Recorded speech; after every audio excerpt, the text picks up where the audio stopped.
Welcome to Real Estate Development Land to Legacy podcast. Real estate development.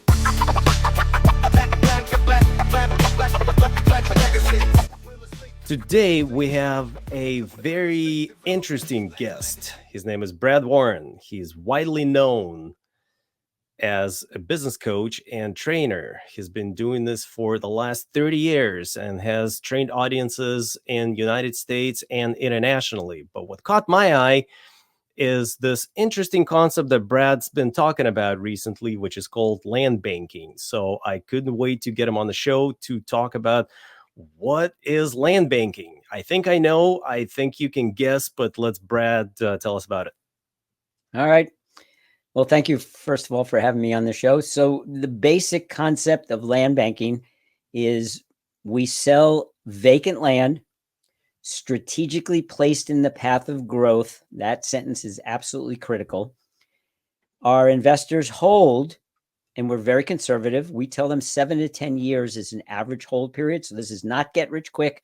This is not overnight success. This is not cash flow. This is buy and hold, set it and forget it, do nothing, real estate investing.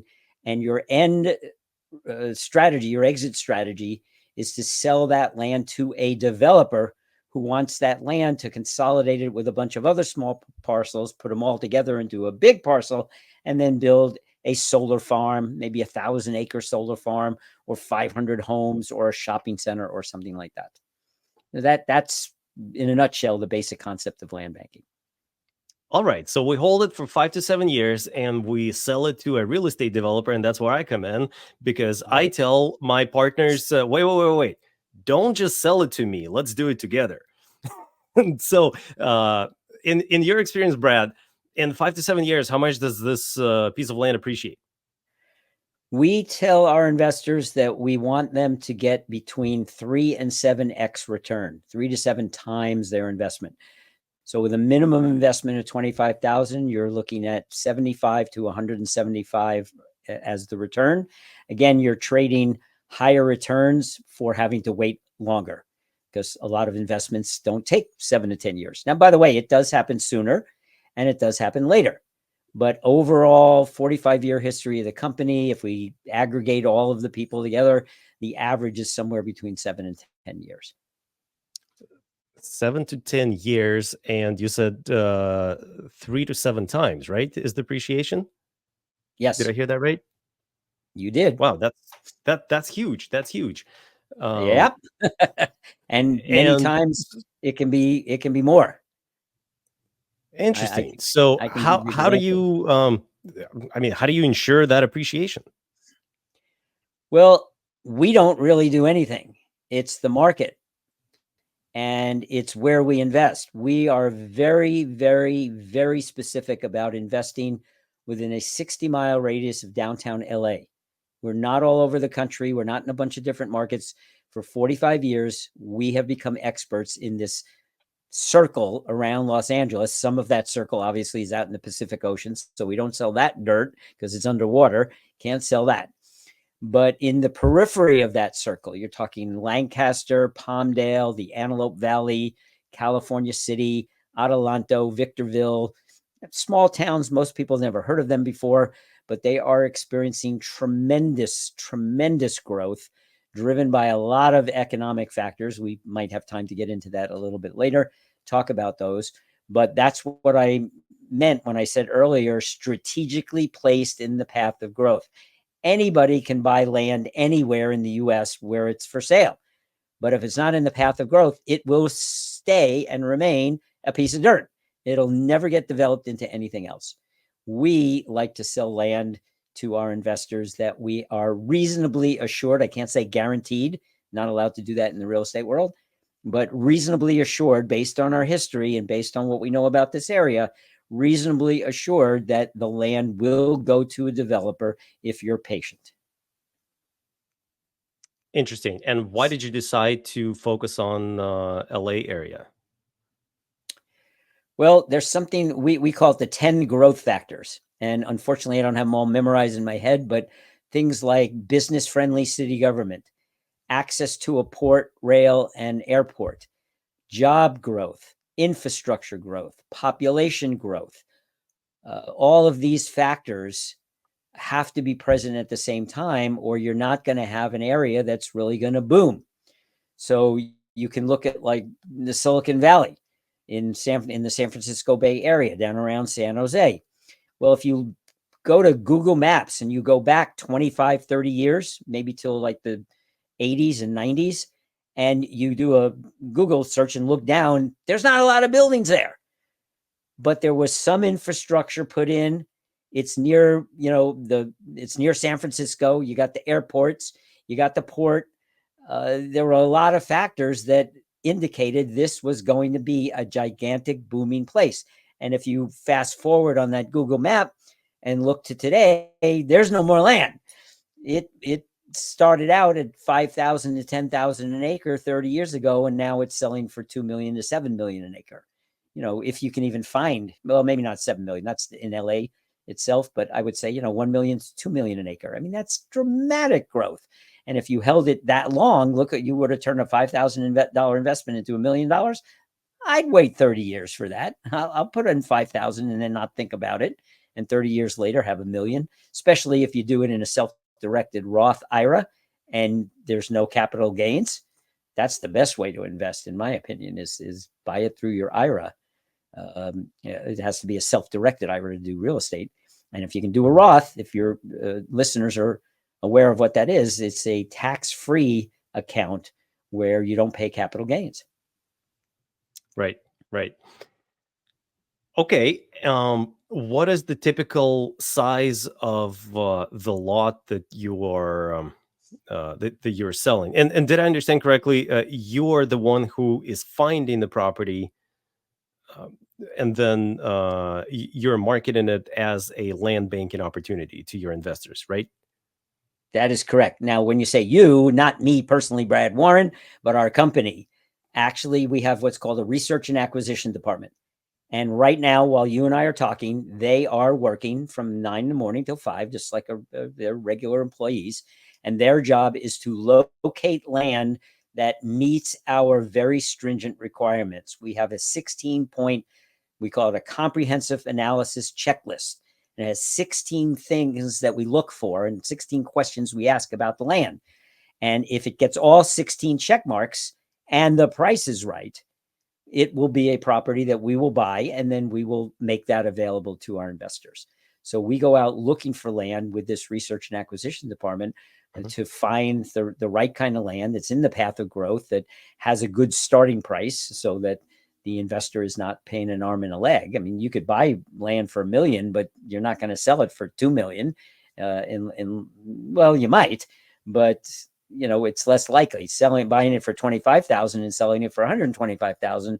That's one way. And then you take that 125 and you do a 1031 exchange and you buy a bigger property and turn that one into $500,000 and do it one more time, and you'll be at 2 million, 3 million. And that's what we call legacy or generational wealth.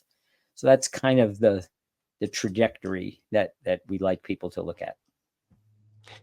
And so the average buyer, do you? I guess what am I trying to ask? Are you syndicating the buyers? So do you have multiple buyers sort of partner up on one piece of property, or is it typically one purchaser for one piece of property? Yes and yes. So in California, you can buy property with up to 4 non-family members and up to 8 family members, or you can buy it yourself. Pros and cons. Obviously, buying it yourself, you're totally in charge. You decide when to exit and for how much. You buy it with others, you have to all agree at the same time. The advantage is 4 people with 25,000 each could put that together into 100,000. And instead of buying 4 1-acre parcels, you could probably get 10 acres. So you can get a much larger parcel for the $100,000 than you can for the 25. It's just you've all got to agree on the exit strategy. And we do a lot of screening and qualifying people ahead of time, Eugene. So not anybody can invest with us.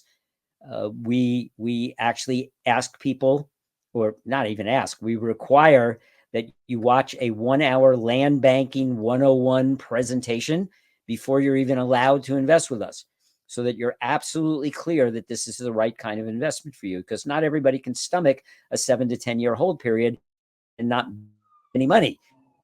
Time property, by the way, in California is extremely low. So you're only paying a couple $100, maybe, sometimes less. Maybe the biggest one I've seen of all of my clients, I think they're paying about $400 or $500 a year, and it can only go up 2% every year after that because of Prop 13. So the laws are very beneficial to us in the land banking world. So, putting that all together, you can do this, and you do it wisely, and you can obviously make a very nice return in the long run. Always have to remind people. And watching that presentation done by my business partner is the prerequisite to investing with us. And then we ask a lot of questions. Are you sure that this money can sell? Do you have a hip operation coming up? Are your kids going to college? Do you already have a 529 plan and all the money set aside? If you're going to need money to send your kids to college because they're going to a better school than the one you anticipated, and you're going to need this money, it's not liquid. You can't just put your land up for sale. You're not going to, maybe you can sell it for what you bought it for, maybe, but there's not a market for it until a developer needs it to build something. And if that area is not ready to be built, then you're going to have a hard time getting rid of it. So we like to be really clear with people before we even allow them to invest with us. And does your company stay in the deal somehow throughout the duration of this investment, or do you make the transaction and walk away? Again, sort of in between. We do the transaction, we sell the land, but we do offer what we call free negotiation coaching. So after an investor has bought property, let's say I'll give you an actual example. One of my clients bought a property I think they bought 30 acres for $150,000 about 2.5 years ago. They got a letter handwritten on a piece of paper. It wasn't like even company stationery. We thought it was a scam. So when I say we, I mean Valor got the letter first. It was kind of filtered through us before it got to the investor, because we're listed as the principal on the paperwork with the county. So we get that information first.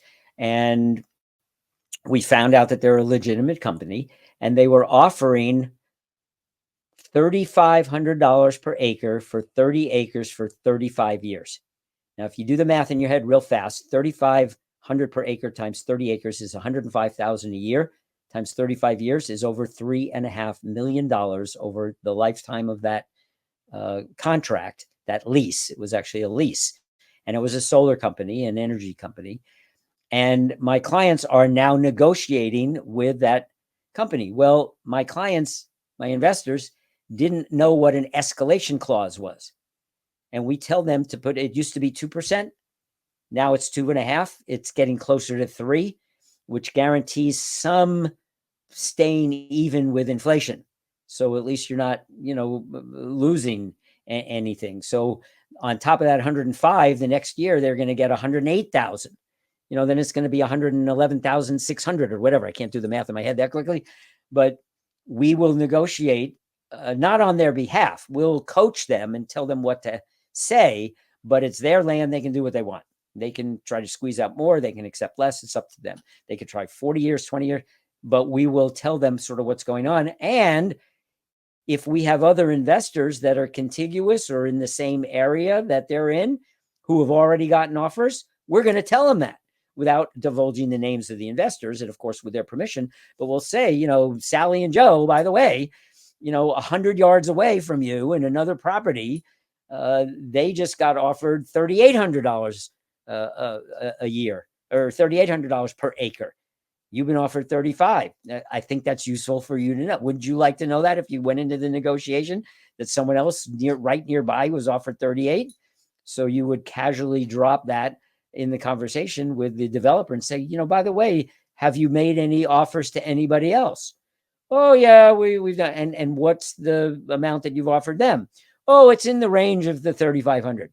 Well, could you be more specific? Like, is it 3,600, 3,700, 3,800?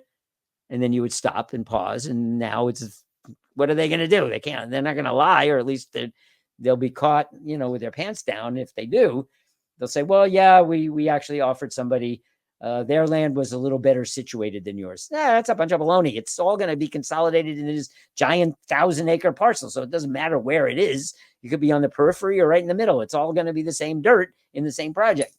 So our coaching can be very beneficial to our clients to help them exit at the maximum return possible. That's our goal for them. That is very useful. Yeah, escalation clauses are interesting. Yeah, I've been seeing a lot of escalation clauses, especially with inflation kicking up, tied to CPI index, or maybe a simple math for the first 5 years and then reset based on a CPI index over the last several years.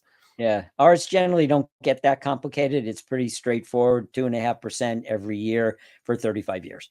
And then at the end of the 35 years, the client still owns the land. The investor still owns that land with all that stuff on it. Now, the energy company can come and take it away, but I'm guessing solar panels after 35 years have lived out their usefulness. There's probably the next generation or even 2 generations, where while it'll still be producing electricity, it won't be quite as efficient. So who knows what happens after 35 years? I don't even know if they'll be around. They'll be in their late 80s maybe by then.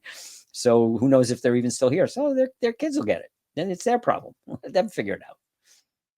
Right. How do you find these properties? I mean, you described the area, you described the process, but do you pick them up from active listings? So do you make a bunch of unsolicited offers? How do you find the properties? More the latter.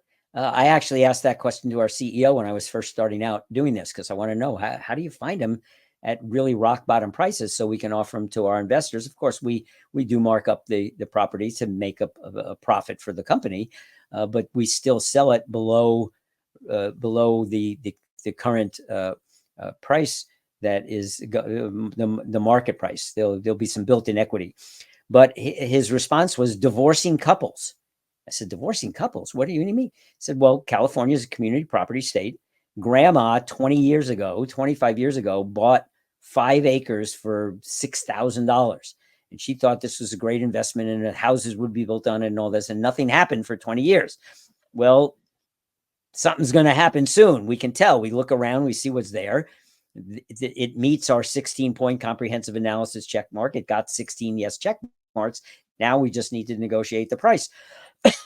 And because they are getting a divorce, one has to buy out the other, which they don't want to do, or they have to sell it and split the proceeds 50-50, because that's the law in the state of California. So they basically just want to unload it, get as much, whatever they can get for it. So we might offer them, and again, I don't know the exact numbers and I'm not privy to that information, but we may offer them 5,000 or 6,000, and then you negotiate, but we're going to get it at a really good discount and then be able to sell it to our investor, still make a profit ourselves, but still give it to the investor at a very attractive price, which now they're going to sit maybe only a couple more years now because it's been percolating for 20. It should be about to happen. And again, we still say 7 to 10 just to be cautious. What is a typical price range, I guess, of these properties? What's the minimum that you can get into a deal like that? What is some of the highest range that you've seen? Well, the range is 25,000 to 2 million.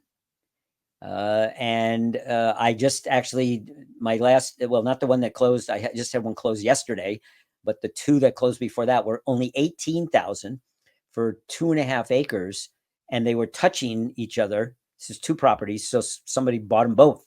So we got 5 acres for $36,000. The last one I sold was 30,000 for 5 acres, so a little bit lower. But again, it just kind of depends on what we paid for it and where it is and all that. But the minimum basically is 25,000, and we can go up to 2 million. We can do over 2 million, but then I'm out of the deal and the CEO comes in. That's a private thing between the CEO and the buyer. The largest price property that I've sold was 750,000. That was in my freshman year, my first year in sales. It was like a record for a rookie. And I haven't come anywhere. Well, I sold another one for 400,000 and 340. Those are like my three biggest, but all the other ones are 25, 50, 60, 80, down in that range. The vast majority are somewhere between 50 and 80,000. It's almost hard for me to believe that anywhere in the West Coast we could still buy property for $25,000. And you said within 30 miles of LA, right? 60. Or 60 miles. Okay. Yeah. Still fairly close. Yeah. I mean, now you got to realize the land, it's not, you've got LA and then you've got the mountains that ring LA where the Hollywood sign is that trap all the smog there. But if you drive through the Los Padres National Forest and the San Andreas Mountains on Highway 14, you kind of go up and through the mountains and then down into what's called the high desert. It's the Antelope Valley. And that's where most of our investing is. Lancaster and Palmdale are the two cities there. And that's where we're doing most of our business. And now the land even there is starting to creep up in price. We're now moving further north. So we're still within LA County, but now we've actually gotten to the northern boundary of LA County, and we're moving into southern Kern County, which I believe Bakersfield is about another 100, 150 miles further north. That's part of Kern County as well. But we're down at the very bottom. But even that's expanding a little bit east and west as we move north. So maybe it's 65 miles now instead of 60. We don't do very much to the west. That's like, I have a map behind me that's moving more towards Oxnard and Santa Barbara. We don't get up that far. But to the east, we do have some sales in Cathedral City, Palm Springs, Desert Hot Springs. We've done some stuff there. I've sold a couple of properties there that are going to go for marijuana grow facilities. These are marijuana growers that need to buy a bunch of land, consolidate it into a large parcel, and they build these giant buildings that are completely climate controlled, humidity, temperature, water, all that stuff, lighting. Almost no employees. If you look at the pictures of these places, just hundreds and thousands of marijuana plants, 15, 20 feet tall. But the only employees are the guards with the German Shepherds and the AK-47s walking around the periphery to make sure nobody breaks in. And they're barbed wire and, they're very high state of security at these places because you got millions of dollars worth of marijuana growing in there. So we're finding Desert Hot Springs is touting itself as the canna tourism capital of California. Go figure. They made up their own word, canna tourism, for cannabis tourism. And my wife and I occasionally vacation in Palm Springs. And if you drive 10 minutes from Palm Springs over the freeway, over Highway 10, and get on the other side, that's Desert Hot Springs. So we decided to do that, to go look at the land that we were selling to these people. And we go up over the freeway, and the first big sign on a big pole is an advertisement for one of the cannabis stores. Hi, we've got the best weed in Southern California. Stop by our store for free sample, something like that. And 100 yards later, there was another sign, and then another sign. It was hysterical. We were laughing. We took pictures of it and sent it to our investors and said, hi, this is where you bought your land, because their city doesn't have a lot of other resources. There's very few golf courses there. There's no big water slides. There's no casinos, at least in that city. There are some a little further south on Highway 10 or east, I'm sorry, on Highway 10, but not much going on there. So they in their warehouse district, the warehouse zoning, they're putting all these marijuana facilities. So our exit strategy for those investors is just wait for one of those guys to knock on your door and sell them your land. If I owned that kind of land, I would certainly add a clause in the contract that I would get a free ounce of marijuana every year, every harvest, put that in the contract. And then I can give it to my daughter, and, she'll be very happy because I don't smoke anymore. I'm an old hippie from the 60s, but I don't do that kind of stuff anymore. But yeah, just have a little fun. You can negotiate. Maybe they'll do that. They'll throw in some samples. Yeah, about 5 to 7 years ago, you couldn't have predicted that would be a target market. Nope. No way to tell. And, a few years ago, talking about laws and how they change and how they impact the direction of development and all that, in California, Senate Bill 100, SB 100, was signed into law by Governor Brown right before he left office. and it went into effect, I believe it was January 1st, 2019. And it requires the entire state of California to get all of its electricity for buildings and homes, not counting electric cars, electric buses, electric trucks, just for buildings and homes. All of the electricity in the entire state has to come from renewables by 2045. We are not anywhere near here. Energy company. So listen, Gas and Electric and San Diego Water and Power, I think they're called. Those three districts cover all of California. And if they don't hit that 100% goal, there will be fined millions and millions of dollars. So they are building solar farms like nobody's business. And energy companies from outside the state, there's probably 15 or 20, I've lost track, that have all descended upon this region, the northern LA County, to build these massive 1,000-acre, 1,500-acre solar farms, because the law says that they have to. And once they're built, it's free energy. It's the sun. They don't have to do anything else. They just clean off the panels with a little bit of water every once in a while when they get dusty. So it's an incredibly huge industry right now, accounting for quite a number of job growth and infrastructure growth, because you got to build the gen tie lines and the substations. And now it's battery energy storage systems. They're called BESS, BESS, because, okay, you're producing electricity during the day when the sun's shining. What happens when everybody comes home from work and starts using all their appliances between 6 and 10 p.m.? Massive amount of energy needed then, and no sun. So now they're building these batteries that are the size of a house, and they're putting 10 or 15 of these together on a 10-acre lot and storing all the energy from the sun that is produced during the day to feed it back into the system at night when people are home and need the electricity. It's mind-boggling to learn about this. And that's one thing that I love this company, is they do an incredible amount of research. In fact, I just got an email today from Marcella, my business partner, from the CEO, with like 4 or 5 articles on the latest companies that have broken ground, or that are building a project, or building electric buses, or electric cars, or electric trucks. If you didn't know about it, most people don't, you would say, oh, well, this is nonsense. There's not that big a shift. But yes, there is. It's absolutely phenomenal what's going on in the world of electricity right now. What about the rest of the utilities with these properties? So once you acquire a new property for the purposes of land banking, what's the current situation? This is my developer mind thinking. Is there water, sewer, power, internet? Generally speaking, no, unless it's frontage on an already existing street. So in most cases, it's just dirt. It's just a bunch of dirt sitting there waiting to be developed. And that's the job of the developer, because a gen tie line to hook into the main grid is, I believe, $1 million per mile to build these, to put them underground. And then you've got sewers and streets and all that stuff. But I'm not worried about that stuff. I have the land. They need my land. They can do whatever they want with it once they buy it. And as long as they pay the price that I'm expecting to get, I'll be very happy. I will have plenty of money for my wife and myself, and pass on to my daughter. And if she has kids, my grandkids.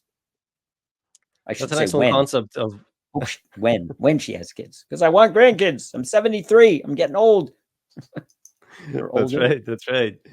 So, a completely different way of thinking of real estate investments. When we look at real estate, we immediately analyze its development potential, and end goal is the same. End goal is to invest money into real estate. We do basically what Brad is doing, except we add on a bunch of other layers onto it. So if anybody's listening and wants to invest into land banking, give us a call. Maybe we could combine our efforts and multiply your returns. Yeah, no, that'd be great. Shameless plug for myself here. No, well, you should. I mean, it's useful for people to understand that there's all kinds of things out there, And most people are ignorant, not stupid. They're just ignorant, meaning lack of knowledge. They just don't know. I hadn't heard about land banking 15 years ago when Marcella first attended one of the networking groups, and she said, "Hi, I sell dirt. I'm a land banking consultant." And everybody in the room went, "What the F is that?" And she, did her 30-second elevator speech, and then people went out and met her and then started buying, and then they told their friends. Some of them became finders. That's what I did. After I bought my first property, I became like a fanatic. And I bought one, and the next year I bought another. Next year I bought my third. Then my wife bought two. Now we have 11. We're kind of like land addicts. It's like we just want more and more and more. And Marcella paid me referral fees. I've made over $55,000 in referral fees in about a 5-year period. That was a nice little income just for telling my friends and introducing them to her. And she would pay me these referral fees. In fact, we just were on the company trip. We were in Southeast Europe on a river cruise through Romania and Bosnia and Serbia and Croatia and Hungary. And on the second to last day of the trip, Marcella comes up to me and hands me a little envelope. And I'm like, "I know what that is." She says, just open it. Because whenever she hands me an envelope that's about that big, a little card, and I opened it up and I read the thank you card first, and there was a check for $1,000 in there. This was on a referral that I made to her between 2012 and 2018. In that 6-year period that I was a finder, I referred a bunch of business to her. I just got paid in 2024 on somebody who bought within that 6-year time period. They just bought another property. She just paid me another 2%. I'm happy. I'm a happy camper. I got it that paid not for the whole trip, but certainly paid for a big portion of the trip. And so, I'm still making referral fees. I prefer to, find my own investors because I make a lot more money when somebody's my client versus when I'm getting just paid the 2%. But still, it's nothing to sneeze at. $1,000 is $1,000. Absolutely. How does one find you, Brad? And how does one learn more about land banking? Well, if they're watching and see it on the screen, it's just my email, which is my name, Brad@BradWarren.com, WARREN, Brad@BradWarren.com. I return all emails usually within 24 hours. Even when I'm on vacation, I have my laptop with me while I was on the river cruise. In fact, I got 3 leads from one of my finders while I was on vacation. And I just scheduled a meeting with all 3 of them for next week. So it's a great job. You can do it anywhere in the world, and it doesn't take a lot of effort on my part. I got to admit that I don't work very hard. I like to have a lot of fun and enjoy life, and also sell dirt at the same time. But they email me, and I'll get back to them. We set up a Zoom. I obviously will ask them, "How did you hear about me?" And they need to tell me it was through you, because I only do business by referral. So if they say, "Well, I don't remember how I found you," they could be trying to scam me. They could be a competitor trying to get information. I won't do business with them. They have to say, "I heard you on Eugene's podcast, and it was on this date." And I say, "Okay, great, no problem." And then we do a Zoom, and I send them a link to Marcella's presentation. They watch that. They ask me questions. And if for as long as it takes, they keep gathering their own information, doing their own due diligence. And when they're ready to invest, then I bring in Marcella, and we sit down and talk to them about their goals and amount of money and where's the money coming from, and make sure that they're absolutely clear of the time frame and the return and the whole process before they give us a penny. We want to make sure that they totally understand what they're getting into. And there you go, folks. That's how you do land banking. Get in touch with Brad, and he'll tell you more about it. Thanks for watching. Thanks for listening. Real Estate Development Land to Legacy podcast. Real estate development.